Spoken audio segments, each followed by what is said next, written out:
കഴിഞ്ഞ ആഴ്ച ജന്തർ മന്ദിറിൽ സമരങ്ങളുടെ ഒരു വേലിയേറ്റം തന്നെ നമ്മൾ കണ്ടിരുന്നു. ആ സമരങ്ങൾ ലക്ഷ്യം വെച്ചത് വിദ്യാഭ്യാസ മന്ത്രി ധർമ്മേന്ദ്ര പ്രധാന്റെ രാജിക്കായിരുന്നു. പക്ഷേ ഇപ്പോൾ ധർമ്മേന്ദ്ര പ്രധാൻ രാജിവെച്ച് കഴിഞ്ഞു. പാർലമെന്റിൽ ചർച്ചകൾ നടക്കുന്നു. ലക്ഷ്യം ഇപ്പോൾ മാറി മാറി വരികയാണ്. യഥാർത്ഥത്തിൽ അവരുടെ ലക്ഷ്യം ആരായിരുന്നു എന്നുള്ളത് ഇപ്പോൾ നമുക്ക് കൃത്യമായി വ്യക്തമാക്കുന്നു. രാഹുൽ ഗാന്ധി ഇപ്പോൾ ടാർഗറ്റ് ചെയ്യുന്ന ലക്ഷ്യം വയ്ക്കുന്നത് അമിത്ഷായെയാണ്. എന്തുകൊണ്ട് അമിത്ഷാ? ആ കാര്യം നമുക്കൊന്ന് വിശകലനം ചെയ്യുന്നത് നന്നായിരിക്കും. അമിത്ഷായെ കുറിച്ച് പറയുകയാണെങ്കിൽ ഈ കഴിഞ്ഞ ഒരു 6 മാസത്തിനുള്ളിൽ അദ്ദേഹം നടത്തി വന്ന ചില പ്രവൃത്തികൾ ഉള്ളിലുള്ളവരെയും രാജ്യത്തിന് പുറത്തുള്ളവരെയും ചൊടിപ്പിച്ചിരിക്കുന്നു എന്ന കാര്യത്തിൽ യാതൊരു സംശയമില്ല. എന്തുകൊണ്ട് ഇങ്ങനെ പറയുന്നു എന്ന് വെച്ചാൽ അദ്ദേഹം ഈ അടുത്തിടെ നടത്തിയ ചില കാര്യങ്ങളെ കുറിച്ച് നമുക്കൊന്ന് കണ്ടുപിടിക്കാം. ഒന്നാമത്തെ കാര്യത്തിന്റെ അദ്ദേഹം എന്താണ് ചെയ്തത്? ഈ രാജ്യത്തിലേക്ക് നുഴഞ്ഞു കയറി വന്ന എല്ലാ തീവ്രവാദികളെയും ഇല്ലെങ്കിൽ രാജ്യത്തിന് ഇൻഫിൽട്രേറ്റ് ചെയ്യാൻ സാധ്യതയുള്ള എല്ലാവരെയും അദ്ദേഹം തടുത്തു നിർത്താനായിട്ട് രാജ്യത്തിന്റെ വിവിധ ഭാഗങ്ങളിൽ വേലി കെട്ടുന്ന തിരക്കിലായിരുന്നു.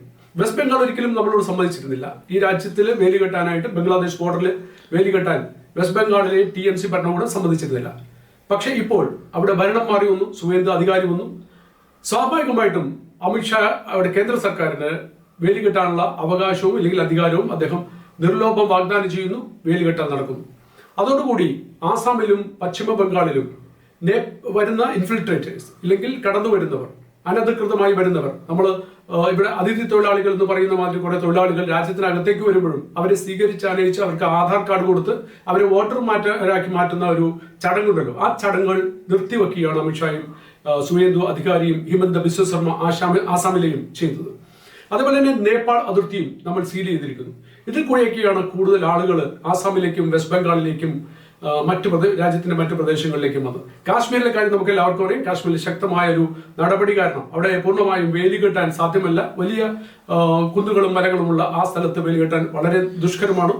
പക്ഷേ ആവുന്ന സ്ഥലത്ത് മുഴുവൻ വേലി കെട്ടുകയും ബാക്കിയുള്ള സ്ഥലത്ത് വലിയ സർവീലൻസ് നടത്തുകയും അമിത്ഷാ ചെയ്തിട്ടുണ്ട്. അമിത്ഷാ ചെയ്ത ഒന്നാമത്തെ കുറ്റം അതാണ്.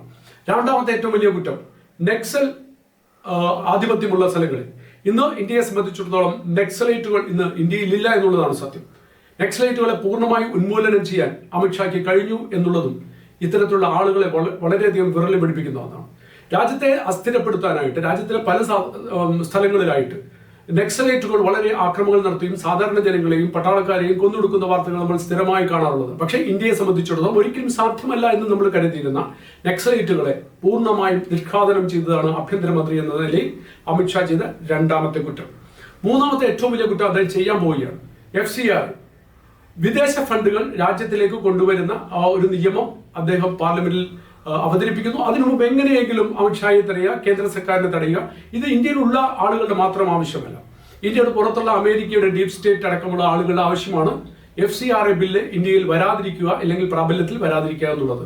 FCRA കൃത്യമായിട്ടും പറയുന്നത് പുറത്തുനിന്നുള്ള ഫണ്ടുകൾ രാജ്യത്തിലേക്ക് കൊണ്ടുവരുമ്പോൾ അത് എവിടെ നിന്നാണ് കൊണ്ടുവന്നത്, എന്തിനാണ് കൊണ്ടുവന്നത്, അതിന്റെ ഉദ്ദേശം എന്ത്, എങ്ങനെ അത് വിനിയോഗിക്കുന്നു എന്നുള്ളതിനെ കുറിച്ച് കൃത്യമായ കണക്കുകൾ വേണമെന്ന് മാത്രമേ FCRA പറയുന്നുള്ളൂ. പക്ഷേ അത് അംഗീകരിക്കാൻ പലർക്കും സാധ്യമല്ല. മതപരിവർത്തനം, വിധ്വംസ പ്രവർത്തനം, രാജ്യത്തിനെതിരായുള്ള പ്രവർത്തനം ഇങ്ങനെ നടത്തുന്ന വിവിധ കക്ഷികളാണ് ഈ നിയമത്തിന് എതിരെ നിൽക്കുന്നത്. അതാണ് അമിത്ഷാ ചെയ്ത മൂന്നാമത്തെ ഏറ്റവും വലിയ കുറ്റം. അദ്ദേഹം ഇപ്പോൾ ഡ്രഗ് മാഫിയക്കെതിരെ തിരിഞ്ഞിരിക്കുകയാണ്. ഏറ്റവും ശക്തമായ ഒരു നടപടിയാണ് ഡ്രഗ് മാഫിയക്കെതിരെ അദ്ദേഹം നടത്തിക്കൊണ്ടിരിക്കുന്നത്.